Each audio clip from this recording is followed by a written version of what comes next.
of my real estate experience and coaching and agents across the country said, don't do this. All the data says we should price it for 400. Let's just price it at 450 for fun, for funsies. Like this isn't a business or an industry. Mm-hmm.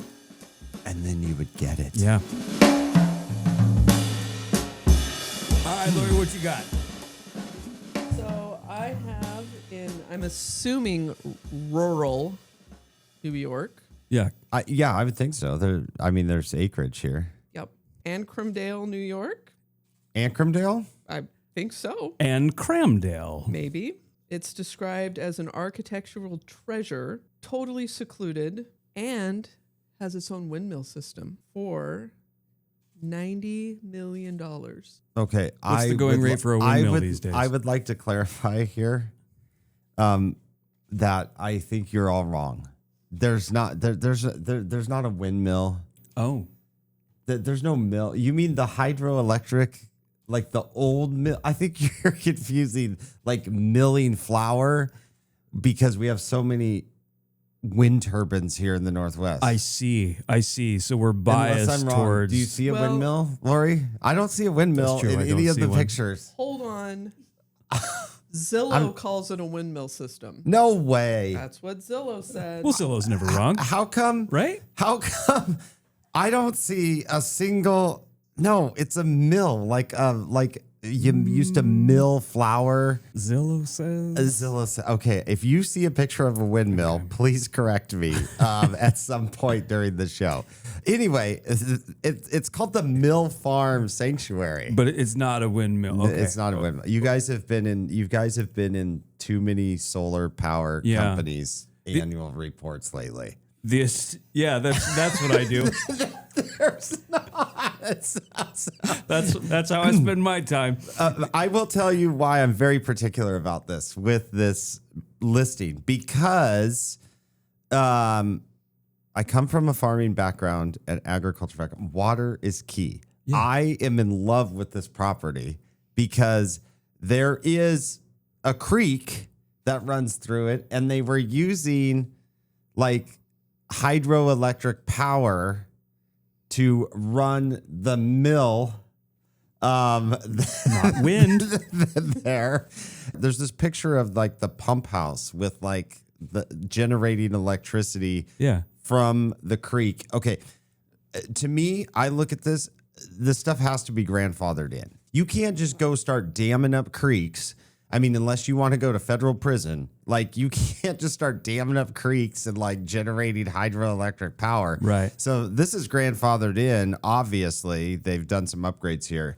Included in the listing is a picture of a sign that says no trespassing or hunting. Violators will be prosecuted. And the photo for the MLS was taken from the car. They didn't even get out of the car to take you could the picture. see the mirror. You could see the mirror. In the car. Was that you're more artistic than I am. Is that a artistic picture I'm going to say that this photo is so what you're looking for in photography, you're looking for, not always, but in certain cases, what you're looking for is something in the foreground that's like slightly out of the focus to give you an idea of depth. Okay. This more, I think, was a photograph taken for the means of preserving their own safety. I think this was, they took this picture and they left. They left. Or it's an artistic representation that's trying to tell us more than just the sign, which is don't get out of your car and go here. Yes. Okay. Now I like everything about it. At first, I thought it was just a lazy realtor, but now I like everything about it. Have they reduced the price at all? 100 and what days on market? 179 days. They have not reduce the price. I got to think the luxury real estate market functions slightly differently. So than maybe the regular real estate market, the non-luxury, the average U.S. house price being around $500,000. So like, if you're going to reduce the price, Brian, what are you going to reduce the price? Because I don't think. If 90 million wasn't the price, I'm not sure 89 million is. No. Does that like move the needle? Is there anybody waiting for that $1 million price reduction down to? Are you going to reduce it 10%? Are you That's a hefty chunk of change. pop 9 mil off the price? What's even the point of lowering the prices? There, I mean, how could like who's waiting for that to drop down to the high 80s to then have it make sense? We're gonna have to follow this. I want to eventually see a picture of a windmill and the price that this ends up selling for. Great listing to the agents. I mean, good luck. You include a picture of that windmill, I think you could ask maybe $92 million. I mean, maybe we call up Roland and I think it's Roland and Byron with Compass and tell them that, you know, the mirror of the car next to the wildlife side needs to be accompanied by a windmill. They're the agents I call when I'm in Crandale. So, great property. Love it. God, I hope I get to tour it someday or just hang out with somebody in the living room. Yeah, for sure. Speaking of price reductions. Oh, is that a segue? That is improvements. What was your new term? Repositioning. A price repositioning. Good job, Lori. So we have price reductions. We've had price improvements, price adjustments.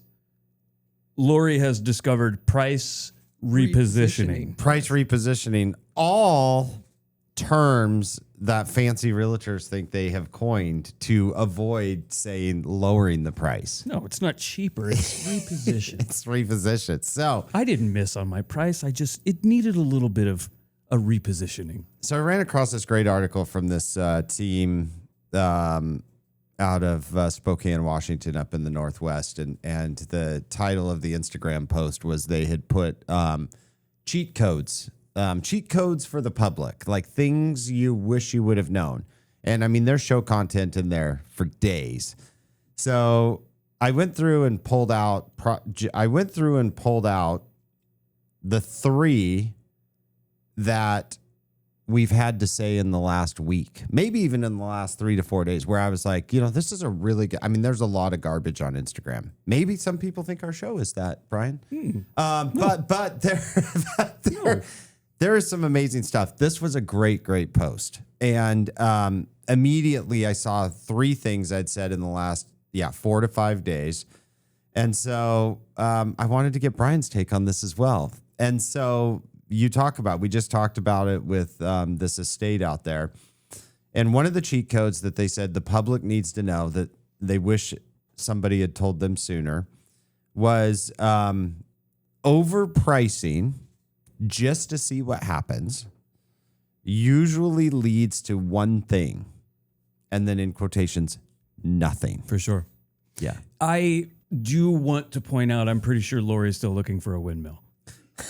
Just real quick, I saw you zooming in over there. Look. She's on Google Earth, like she's on Google Images. Oh my God! She's tried to disprove nothing. She's tried to disprove my agriculture knowledge. Oh, she wants my agriculture knowledge of how this operates to be false. Aspirational pricing. So there was a point. What are we? I was 2026 now, but like there was a point. 4 years ago, where when you're in a market where money is essentially free to borrow, and everybody from people that are downsizing to BlackRock or buying up every house before I'll say normal people even get a shot at them. You could price a house a few years ago. You bring up a really good point. Mm-hmm. Of course, leave it to you to bring up the anomaly that disproves 20 years of real estate experience. Sure. But you bring up a really good point, because I think that is sensationalized with the public and with TV. Mm-hmm. But you're right. And for somebody that was been in the industry for 20 plus years, that was as amazing as it was, because I will tell you personally, did I profit from that craziness? 100% yes myself. Mm-hmm. But it was frustrating. It was annoying from an experience, because all of my real estate experience and coaching and agents across the country said, don't do this. Like every time you do this, 90 out of 100 times, like you're gonna shoot yourself in the foot and mess it up. And then that period came along and you said, you know what? All the data says we should price the house at 400. All the data says we should price it at 400. You know, let's just price it at 450 for fun, for funsies. Like this isn't a business or an industry. Mm-hmm. And then you would get it. Yeah. And then it was like, I mean, you just stood there like, I felt like a rookie at first, you know, until we could adjust. And I just said, this violates all the rules of the last 20 years, but you're going to, you know, that happens. Absolutely. And like during that period, you're right that it is the anomaly. During that period, you didn't even have to take pictures of houses. No. You could draw a picture of the house with a crayon on a napkin. Yep. And somebody would pay cash for it. Yes. Like you didn't have to really do anything. And when I was working with buyers, primarily I was working with buyers during that time, it was deeply disheartening because if somebody's budget was 400, you really needed to be looking down at like 350 and anticipate the house coming to the market pushing the house up to 400 to get sort of in your budget. But now that we're not in that, now that we're in a much more normal, we're normal right now. Yeah. Now that we're in a normal-ish market. Real estate's local. Yeah. You got to ask your local professional. Yeah. But yeah, now that we're in it, in general, that aspirational pricing, overpricing will lead to little to no activity. Yeah. Well, the reason I mentioned the reason I brought up the market a few years ago is that I think that there's a certain amount of that people are still kind of trying to unlearn. Everybody that's selling right now was watching their home prices skyrocket. You could refresh Zillow and your estimate would go up. Yes. I think there's a certain amount of that that's still being unlearned. 100%. We're still close enough to that. I mean, within 5 years, you can generally still remember things pretty freshly 5 years ago. You start to get a little bit outside of that, and it takes a little more education. I mean, rates ticked up a little bit, you know, for mortgages the last couple of weeks with the war and everything. You know, and I saw a lender, you know, you get these, I saw on Instagram somebody trying to unlearn the public to rates. Like basically he had to list that it was like 6.25 now. In 2020, it was 3.9. And then he went back and he's like, you know, and then in like 2010, 7, you know, and the chart just basically said, you should be lucky. That was the point of the chart, but he's trying to give some historical preference to kind of unlearn that. But a lot of times people say, what's the worst that could happen? You know, so I don't get anything. And so I do have to sometimes caution people because as much as it's hard to unlearn that, you know, you have to remember that conversation of what's the worst that can happen.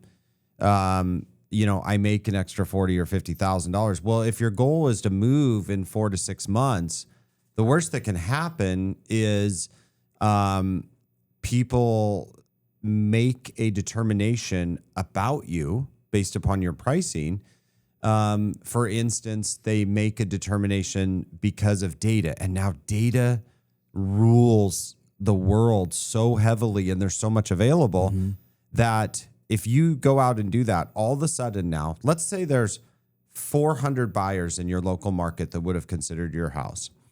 And you say, well, what's the worst that can happen? I don't need to sell until month 5 really to move. I want to move in the summer. So for 2 months, let's try an unrealistic price. And so you put that out there. Now, 400 of your potential buyers, they see that listing and their brain tells them that's an unrealistic seller. I'm not going to deal with them. And so the seller's like, they have no idea that this has happened. They have no idea that buyers make those snap judgments. And then they tell it when their agents show them, what about this beautiful house? It's, in my opinion, a little bit overpriced, but it's beautiful. No, I've already seen that. It's not in my safe searches. That's an unrealistic seller. I don't want to deal with it. And so now your market has gone from 400 potential buyers to the 20 that are willing to come back. Yeah. They don't know. The seller that says what's the worst going to happen does not understand that market can do that. And buyers are not dumb. And I don't know that they were dumb back then, back when interest rates were lower. I wouldn't say that they were dumb. I would say that right now they don't have to be desperate.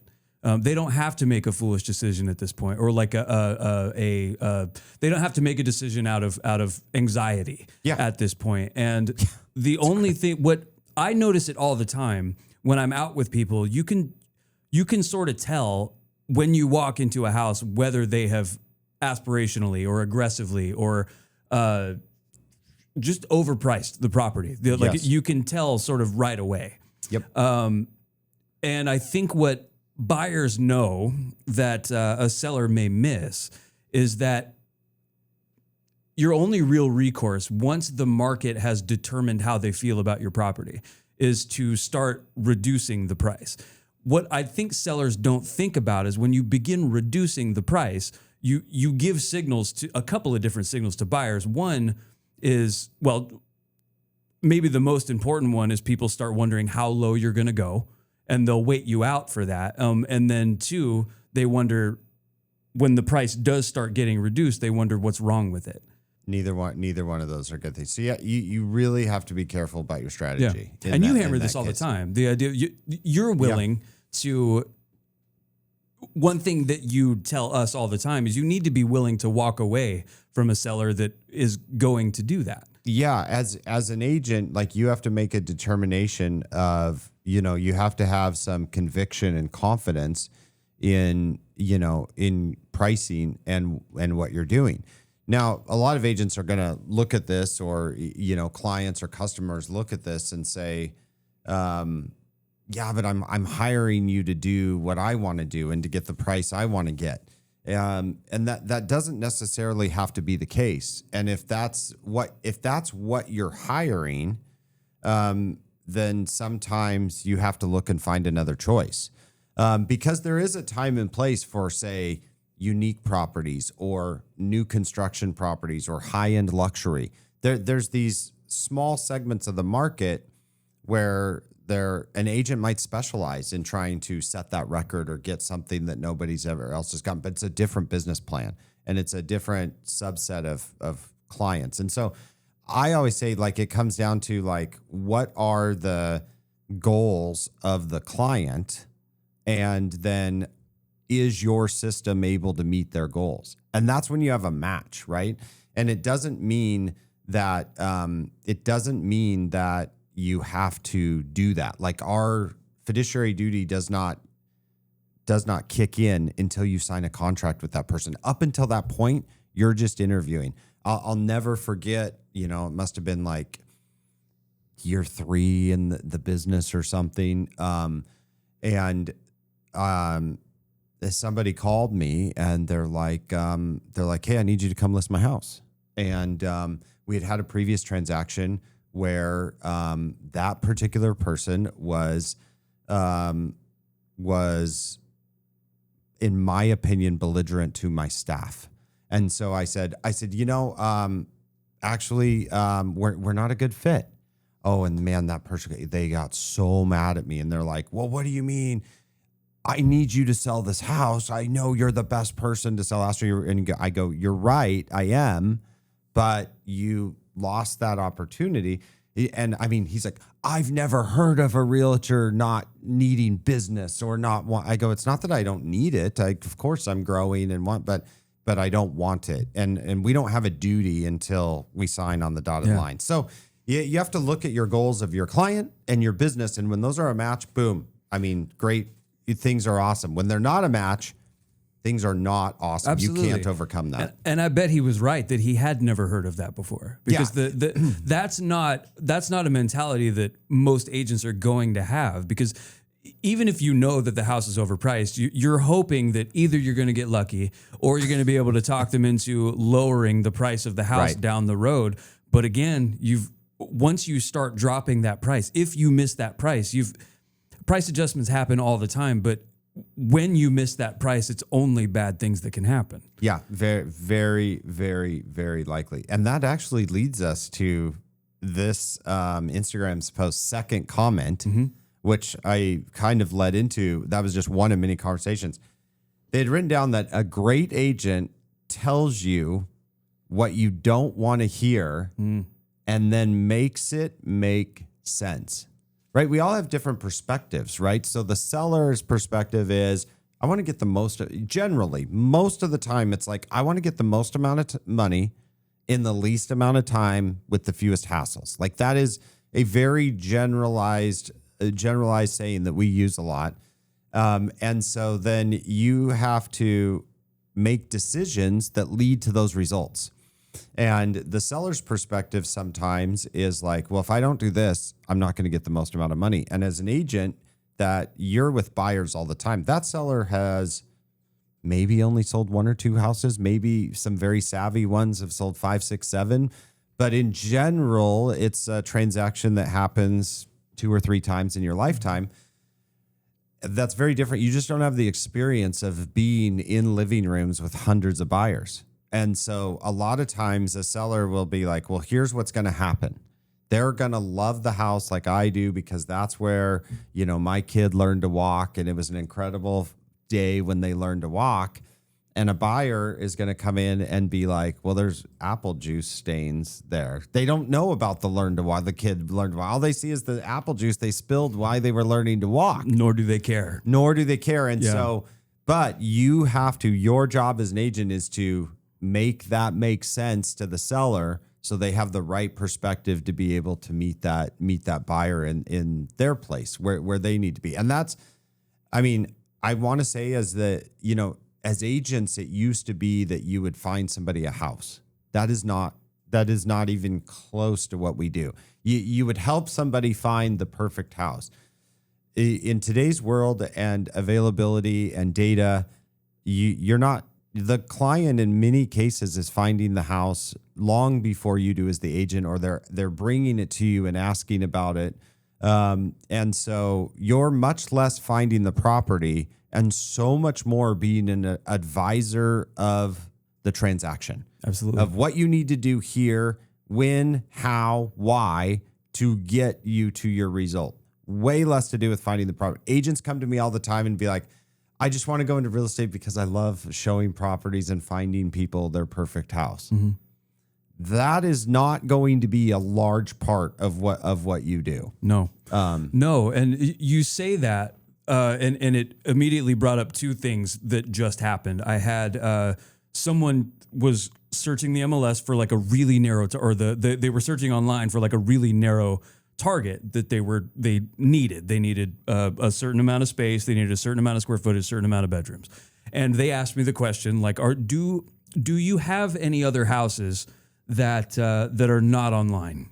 And I said, I explained the way that it works. I explained the way that like Zillow, Realtor.com, Trulia, all the way that they pull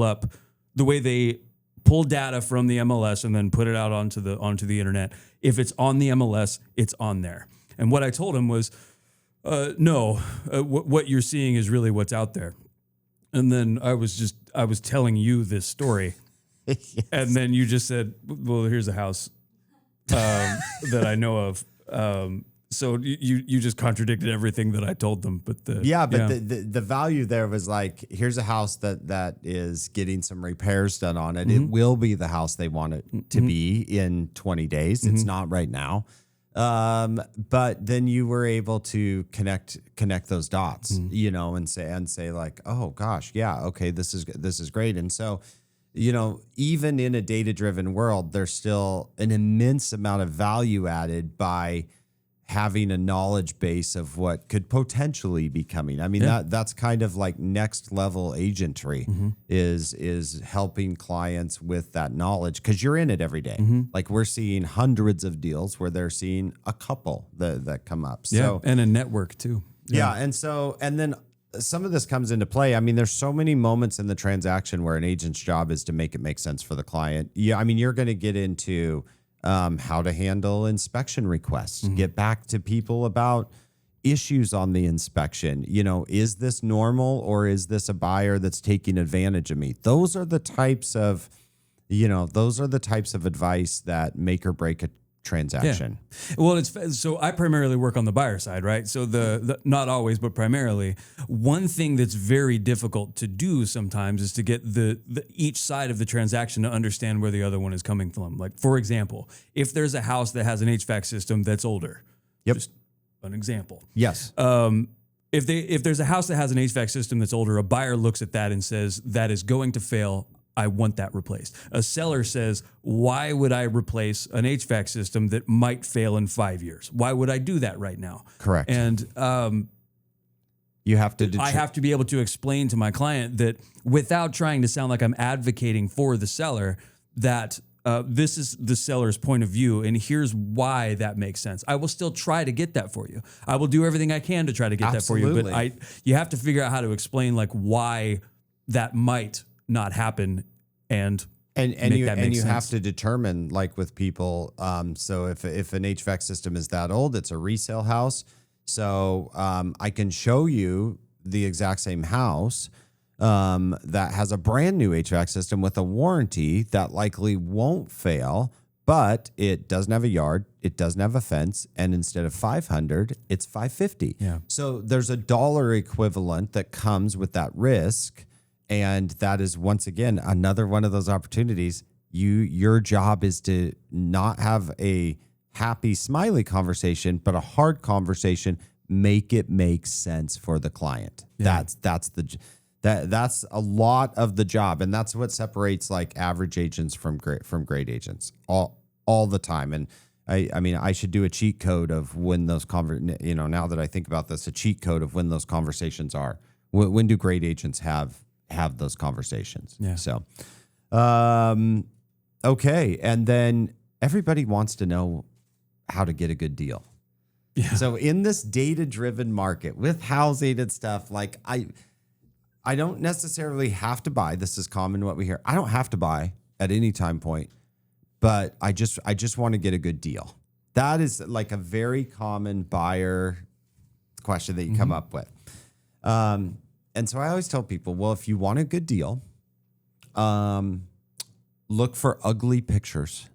Like look for ugly pictures, bad descriptions, and tired sellers, right? So like, what does that mean? Days on the market higher, like the house doesn't look nice. The agent took pictures on their iPhone or God forbid Android.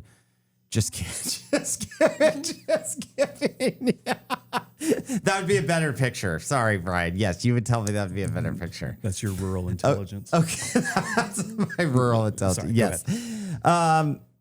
And they don't look great. Those properties you're gonna find value in because they're not showing up at the top of searches. They don't have 10,000 eyeballs on them. Yeah.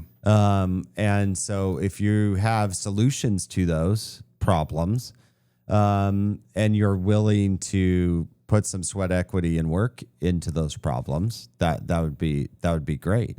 Like a perfect example of, I knew somebody recently that wanted to be in a very particular neighborhood to be closer to family. And there were pictures of homes that were beautiful yards.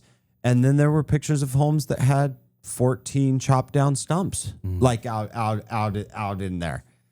I think she got a better deal on the stump yard. Only 10 now. See, she's gotten rid of 4 of them. Yeah. But like in the business, we know. I mean, did anybody ask you to get a good deal? Everybody wants one. Yeah. It's maybe the most frustrating. It's maybe the most frustrating situation because you're looking for something that nobody else wants.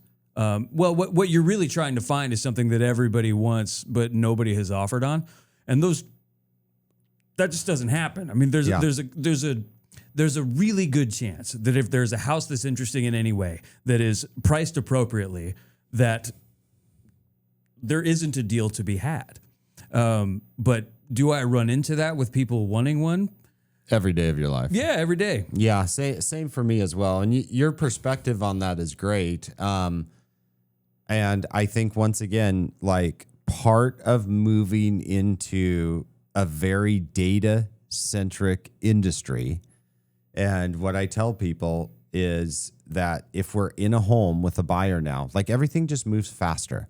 Like you used to be like, gosh, this is great. It's the neighborhood we want to be in. We're going to go home and think about it tonight. And I always tell people that, and they think it's a line and we usually laugh about it. But I always tell people, if you're going home to think about it tonight, that means it's good enough that I believe in the data analytics so strongly that one or two other people are also thinking about it tonight.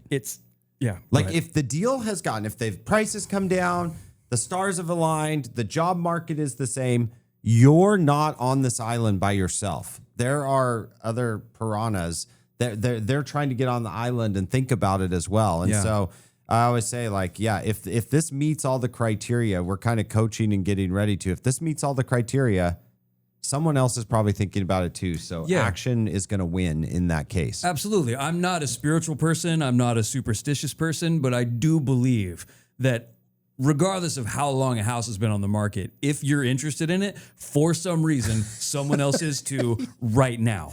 Yeah. And I hear it all the time when I'm showing a house. It'll be on the market for 110 days or something. And I'll ask to show it on a Thursday and they'll say, we've got a showing at 6 right after you, and they're planning to make an offer, and I'm like, bullshit. Yeah, And- like you don't want to believe that. I don't believe you. No. But there's a part of me that like that knows. Sometimes they lie. Sometimes you'll like somebody will tell you they're receiving an offer and the house is still on the market 2 weeks later. Sometimes agents lie. Outside of this office, agents lie. We cannot verify that, but there are times where you're just like that. It cannot be what's happening. No, but it does. It happens. It happens. I have no idea why that is. A house will be on the market for 8 months, and then suddenly 3 people want it. But things happen, inventory changes, right? Like, so maybe that house had 4 competitive listings, and over the last 3 months, for whatever the reason, 3 of those sold and no new ones came on the market. So now it's the only option left that meet these narrow requirements. And people's requirements everyone wants to be unique. But sometimes your requirements aren't unique. If you need a 4-bedroom, 3-bath under 500 or between 475 and 500, I know a number of people that also need a 4-bedroom, 3-bath from 575. Like there's 7 or 8 of these other people that need the exact same thing. So when it aligns, and strike while the iron's hot on those situations. Absolutely. Did you ever find the windmill? No. Yes, I knew it. This is not a windmill type farm. This is a competitive man. It's not that I want you to be wrong. I just want to be right. Yeah, Lori's competitive as well. Well, thanks, Lori. It's a great subject. I'm going to go now spend 30 minutes looking for a mill. Jordan's good with Photoshop. He'll believe you. Just Photoshop a picture in there. Yep. Oh, I love it. All right. Is Zillow ever wrong? No, that's official company standpoint. Oh my gosh.